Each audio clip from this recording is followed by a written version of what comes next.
Hey guys, Anthony Fontana here. I'm a CPA, and in this video, we go over two separate Dave Ramsey videos where he gives callers advice to handle their tax debt, and in specific, using the IRS offer and compromise or the hardship option.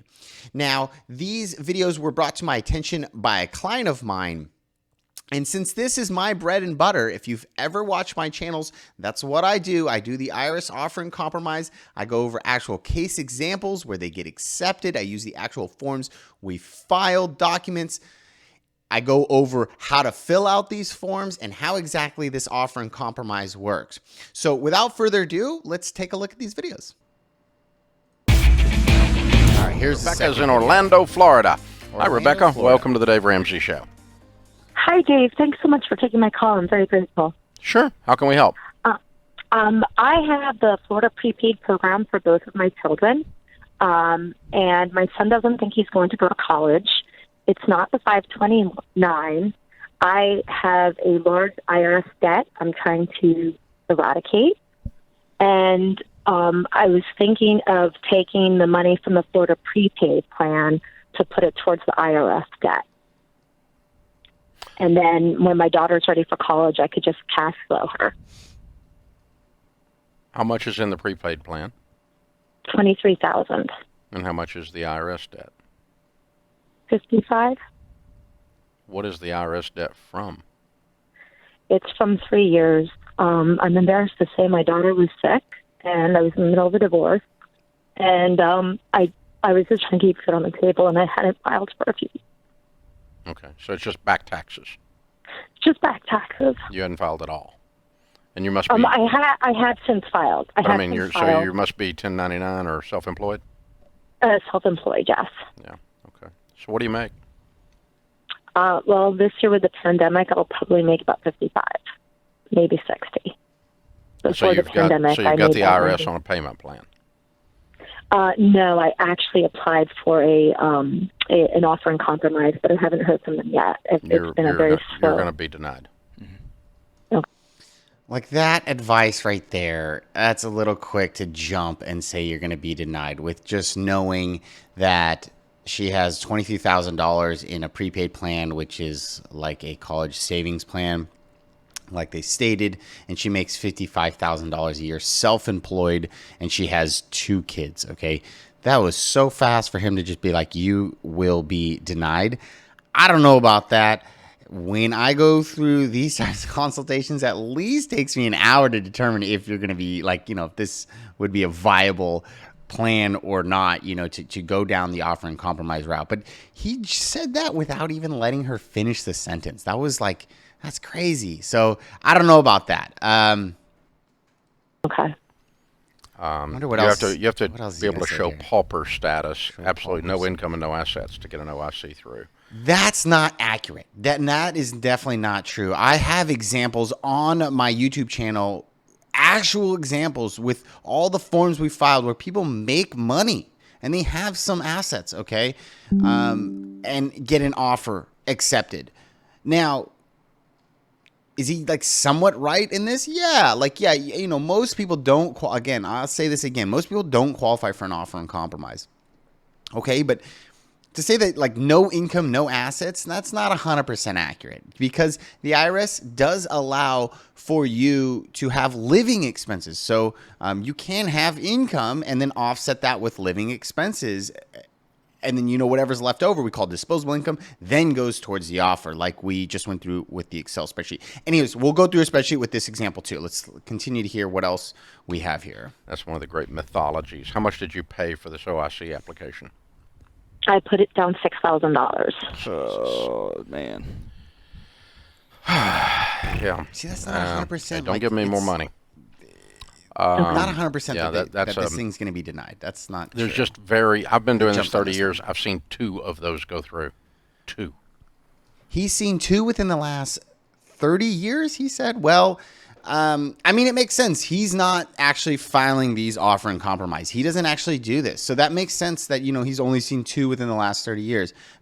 Just on my YouTube channel, I have 5 videos that I have of examples where offer and compromises have gone through. And that's within the last 2 years, okay? 5 within the last 2 years. So 2 in the last 30. Again, you got to take this with a grain of salt because, what he does is he answers phone calls here and helps people with their debt. He's not actually filing the 433A o.i.c. and the 656 and actually talking to the IRS. So it makes sense that, he's only seen a couple of these go through within his career, his last 30 years here. And in both cases, we were working with a tax attorney, and you prove that they have no assets at all and no income and really no potential of income. And so they really believe that you're virtually financially dead. So again, the way this works is the 433A o.i.c, that form with the IRS, okay? And now the way that form works, like I do have a video on this, but generally it's yes, we look at your assets. Can your assets pay off the debt? If they can, no offer, okay? She has 23K, 55K in debt. There's still an offer here on the table. And then we look at income minus allowable living expenses. What's left over? There's a formula for that, okay? So now he's generally speaking correctly here, but it's not zero. It's not like you have to have zero income, zero assets. That's not correct. And you're not. You make $55,000 a year, so they're going to put you on a... I've seen an offer with 55. I've seen an offer with $100,000 of income go through. But again, there's a lot more details to these offers than what we see here in terms of like expenses. What allowable living expenses are they allowed to claim to offset, like, let's say this 55,000 900-year payment plan. All right. I don't cash out kids' college funds for debts, but the KGB around your neck, the IRS after you, is not going away. So yeah, I'm doing this. I mean, he's got a point there. Okay.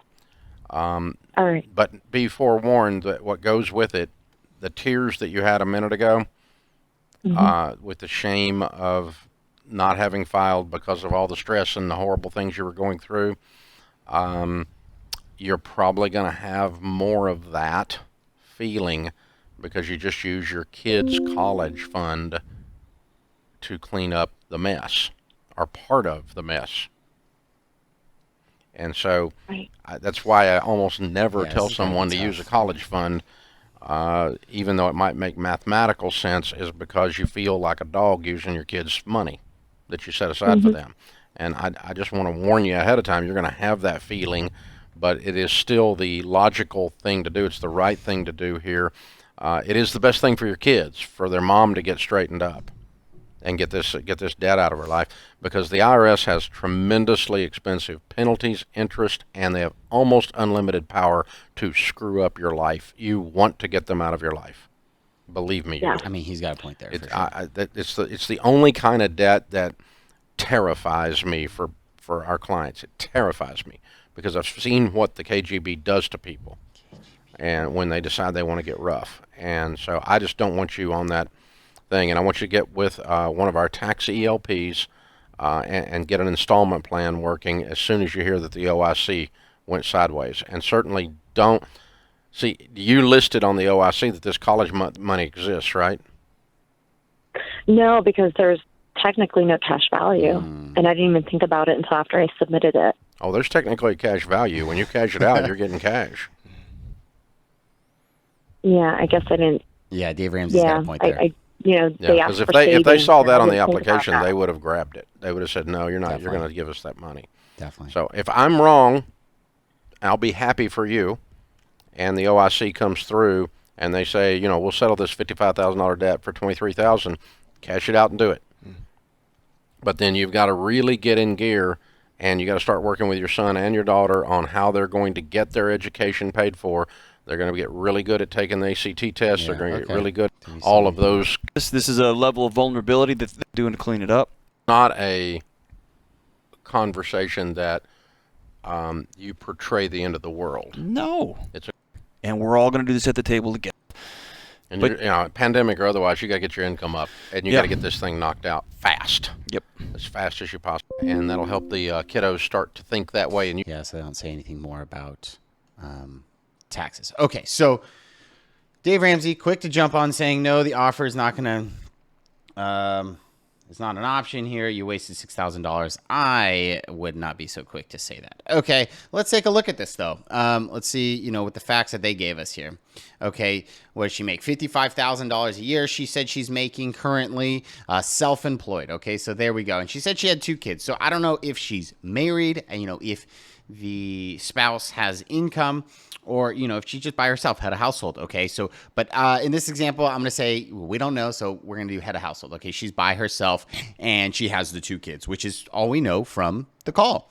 Okay, now let's see here. We go to our allowable living expenses. Okay, so wait.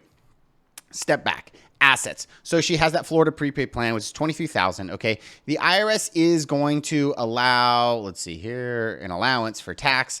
Let's say if she cashes out to $23,000, let's say, generally they're going to allow 20% exemption from that to pay for taxes on that thing. So, that's what that $4,600 is right there. So that will be taken out to go towards the offer. And then let's say she has an $8,000 car. Again, we don't know because he didn't ask, but nonetheless, let's say she has an $8,000 car. IRS has an exemption of $3,400, $3,450 for the offer. Okay. So offer currently would stand at $23,000 essentially right here. Okay. She owes 55. So, okay, we're still in contention for an offer here. Then we'd have to look at the income. Okay. She has 55,000 is what she said. Whoops, Control Z. There we go. Of income over 12 months is $4,500 a month, 46 almost. Okay. Now we go through allowable living expenses. If you look at the 433A o.i.c, which I have a video for, you'll see that these are the allowable expenses. Okay. And a lot of these are coming from, let's see here, some standards that the IRS gives us to fill out the 433. Okay, so the first one I have here is the food, clothing, etc. Okay, you'll see directly from this website here, national standards, food, clothing, etc. Let's say there's 3 of them, right? 1610 is the allowable living expense we get for that. Now, I don't know how much she pays for rent or if she has a mortgage, anything like that. We didn't ask those questions, which is what I would ask to see, does she qualify for an offer? But we take a look at the IRS's standards and see kind of what they would allow. They said she is in Orlando, right, Florida. And give me a second. I will look up what county. Okay, it's Orange County in Florida. Okay, so there's 3 of them, right? Her 2 kids plus her. This is what we're going to use here. We go scroll down to Orange. 2135. So 2135 is the max that they can claim for rent. Okay, it's either the if they pay more than 2135, we'll get 2135. If it's less, we'll get whatever they pay. So let's say in this example, right, they use the max. Okay, we can kind of mess with these numbers to see kind of what happens. But nonetheless, let's say they use the max, 2135. Say she has a car payment of $200. They do have a max on that from the standards here that we can use, which would be, it's either ownership, right, for one car, $588. Let's say she doesn't pay $588. She pays $200, okay? She does the standard for the operating, which would be operating south. She's in Orlando, right? We're just going to say this one, right? The southern region. There it is. $265, right? Health insurance, not exactly sure what she pays. $300 would be cheap for one adult and 2 kids, but let's say $300.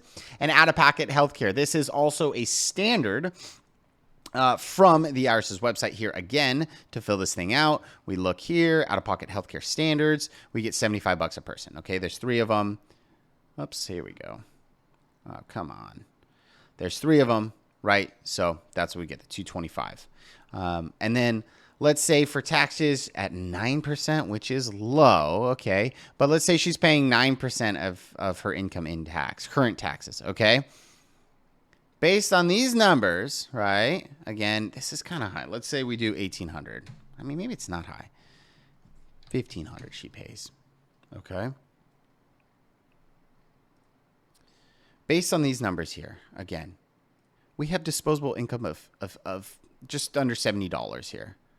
Very, very low, okay? And I don't know what the CSED is here, CSED, okay? CSED left, let's say it's 120. She just filed her tax returns. CSED is collection statute expiration date. I have a video on this. Be sure to check it out if you want to know more about this. But nonetheless, this is massive when it comes to collections with the IRS. The IRS has 10 years to collect on your debt, okay? And this is definitely a massive factor when you file an offer because they want to see how much longer they are able to collect on you, okay? So what they're going to do is they're going to get your disposable income, multiply how many months are left on it, right? Let's say she just filed. So 12 months, 10 years, 120, right? Equals this times this. Boom. Okay? So in this case, there's a $31,000 offer. Okay, that's what I would do. I would say, okay, 55,000 is what you owe. 31 is what our offer is. Now, is this a slam dunk? No, it's not a slam dunk.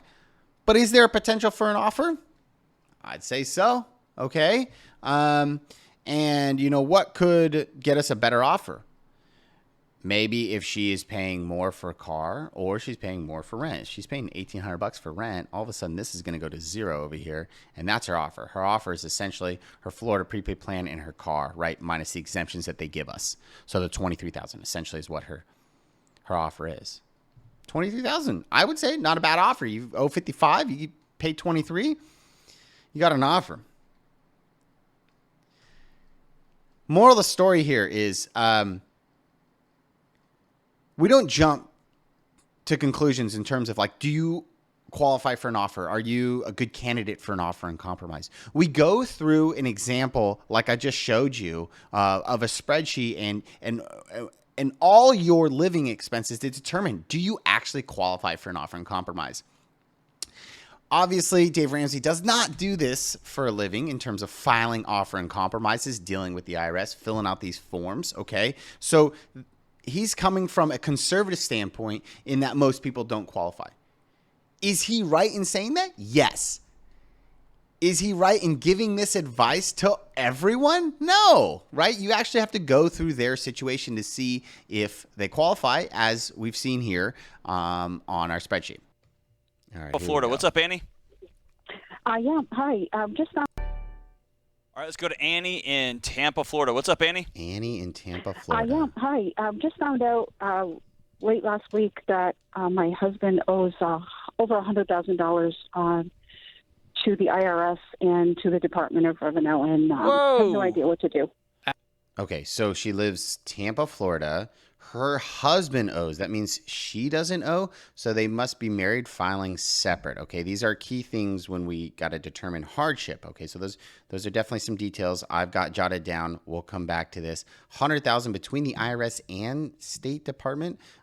Florida doesn't have state taxes. This must be from a different state previously where they live, something like that. Okay, so all right, let's get some more details here. How'd you find out? Well, the tax, it's always been filed married, but separately. And we've only been married a little bit over 5 years. And so there was some, not doing the taxes, not filing. And finally, they got filed. And the total just was presented to us late last week. Does that include any late fees, penalties? Yeah, it's a whole smorgasbord of a lot of things. Oh, so what made you guys ignore it for a few years? It was sort of one of those things where I would just, kind of keep asking, can we please get this done, please get this done, please get this done. And you'd ask your husband, like, hey, have you filed taxes yet? Mine are all filed separately and all taken care of. But he never filed for how many years? For a total of about 6 years, yeah. So it's been my experience in these moments, Annie, over the years that there's two things going on. Number one, you are pissed off.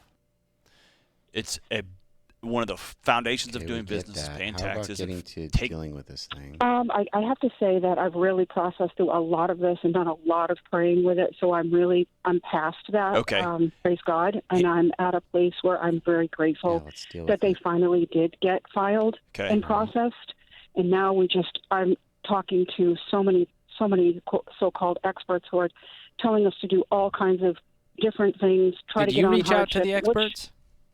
I'm sorry? Did you reach out to these experts?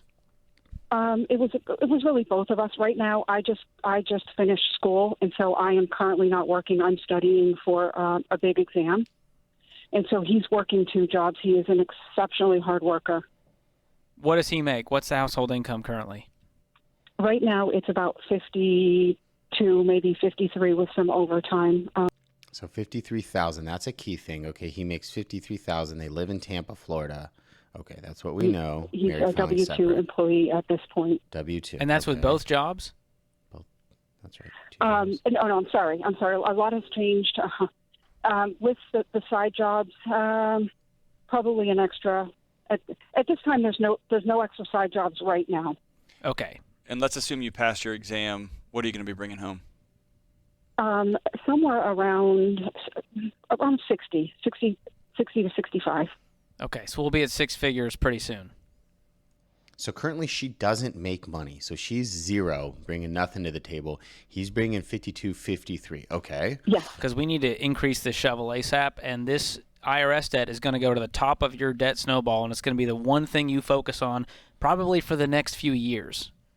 Okay. And we're not going to get no schemes, no, hey, if you just do this, or they're not even allowed to do that. There's going to be people on YouTube, Don't listen to any expert that tries to sell you a shortcut here. None. There is no shortcut here. The This only just way to get rid of sucks. it is to get rid of it, and that means paying it off incrementally. So you guys need to get in touch with the IRS and get on a clear communication, get on a payment plan where they know exactly what you guys are doing, how much you're paying every single month, so that we get a game plan. And if you don't already have a tax pro in your corner, you got to connect with one. You can do that at RamseySolutions.com. They can also help you navigate this, and they may have some better strategies to attack this. Okay. One quick question for you.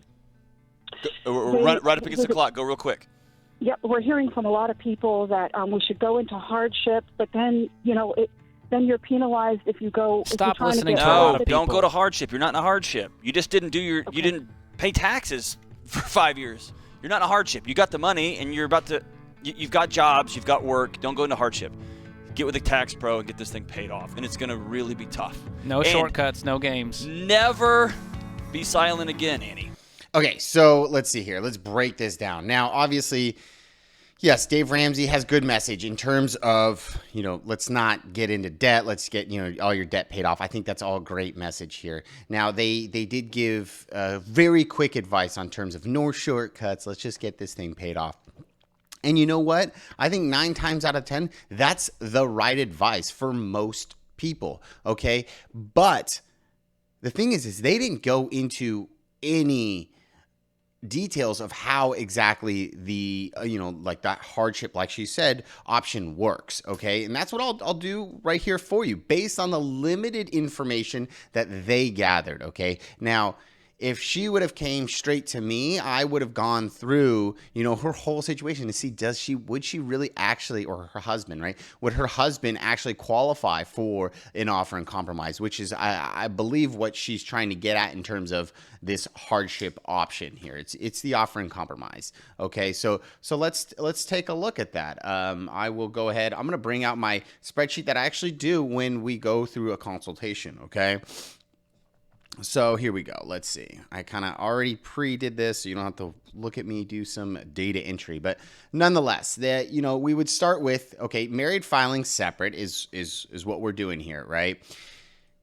$52,000 a year is what he's bringing in. So on a monthly basis, divided by 12, $4,300 a month. Okay. Now we would look at what the IRS's standards are here, right? Base Tampa, Florida is where they're at, okay? So what we would do is go on this IRS's website here, right? The Collection Financial Standards. This is to fill out the 433A, which is what we need in order to file for an offer on compromise. If you want to look back at my channel, I have examples of how to fill out this 433A o.i.c, okay? So be sure to go check those out if you want to go into more detail. But nonetheless, this is how it works, okay? National Financial Standards, food, clothing, and others. This is essentially filling out that 433, okay? So since there's 2 people living in their house, that's what they would get, the 1410. I know married filing separate, right? So the debt is separate. But let's see here. In terms of this, looks like we got this wrong, right? 1410, food and clothing is what we get. Housing, now, he didn't ask how much they pay for rent, but, we can go ahead and look into, right, what is the standard for housing utilities. We go to Florida, wherever that is. There it is. Florida and Tampa, I think, is Hinds County. Is that right? Or is it Sarasota County? Sarasota, 15. No. Let's see. Where is this? Hillsborough. Sorry. So Tampa is in Hillsborough County, come to find out. Okay, I just looked that up real quick. And 2,000 is for, right, 2 people. You'll see up here, right, 2 people in the house. There's 2 of them. Hillsborough, where did that go? There it is. So that's the max that they would be able to get on the 433A. But let's say they don't even pay that. They pay $1,500 a month for rent, okay? Let's say they have no car payments. We get the standard for, let's say they have 1 car, right? You'll see the standard, here we go. For auto transportation. And we have 1 car operating. Let's say here they're in the southern region, right? Tampa, 316. There we go. So we got 316 there. Out-of-pocket health care. Where do we go on that one? Voila. Out-of-pocket health care. 75 for the 1. Okay. And then I'm estimating his taxes at like 15%, okay? Social Security, Medicare, and Fed. They're in Florida, so they're not paying state taxes, okay? So after all of that, right, they have total expenses. That's without, okay, is he paying life insurance, student loans? I don't know. What is he paying for health insurance? I don't know. He might be paying. Does he have a car? I don't know, right? But just based on this and what they told us, okay, $52,000 a year, okay, without her income. She's currently not working. 382 is what's disposable, okay? Now, assets, again, they didn't go into assets on this phone call. It was really quick. He just said, you know what, pay off your debt, hardship, blah, blah, blah. He didn't even go into knowing if they have assets, kind of what those are worth. But I guess for, I don't know, illustration purposes here, let's say they do have $8,000 of cash in the bank and they don't really have anything else. Okay. So for the offer, if we look at the 433, you get a $1,000 allowance. Now $7,000 will be applied towards the offer. Now what the IRS is going to do, and again, it sounds like they just filed the returns. So the CSED is going to be a big thing. CSED, if you don't know what that is, collection statute expiration date. How long the IRS has to collect on you, 10 years. Okay, this is a big thing when it comes to the offer and compromise. Collections in general, the CSED's a massive thing. I do have a video on that, so be sure to check out my channel if you want to know more about that. But nonetheless, we're going to do the offer. We're going to get our disposable income, multiply it by how many months are left in the CSED, how long the IRS can collect on you. That's what's going to go towards our offer here, okay? Now, then we're going to add in our assets, and now there you go. Voila, there's our offer, $52,000, okay? So highly dependent upon, some facts here, right, in terms of do they qualify for an offer. But if we have $100,000, they said some of this was towards the state. So, we would actually be able to, let's see here, insert line, shift cells down, state installment agreement payment. We would actually be able to get that as a reduction to this disposable income. And let's say here's a complicated formula here, but let's say we get $50 of that towards it. It's going to significantly change our offer here. Okay, but let's say they owe $80,000, $70,000. All of a sudden an offer is. It's a potential way to get this thing done. Now, is this like a clear-cut home run? No, I don't see that with the details I have here. But if I have some more details, let's say all of a sudden, he's got $250 that he's paying also in health insurance. Now we got an offer, okay? Let's say, even if he's paying $350 for health insurance. Wow. We got a great offer here. It's going to be more like this. It's more like it, right? You're not going to have the negative here. We'll never go negative. So our offer would be like $7,000 is what this would be. But there's a lot of things we don't know. So to just, quickly give the advice that, hey, you don't qualify for hardship. You have income, la, la, la. They're jumping the gun here. They're not experts. This is not what they do, okay? They didn't go through the whole financial situation here to see, does she really qualify for something like this? So quick to jump the gun on the advice of just get on a payment plan, get this thing paid off. All right, well, I hope this video was helpful for you. If it was, be sure to share this with anyone you think it would be helpful for as well. Hit that subscribe button. Hit the like button for the YouTube algorithm. Help me out. I really appreciate it, guys. Thank you so much.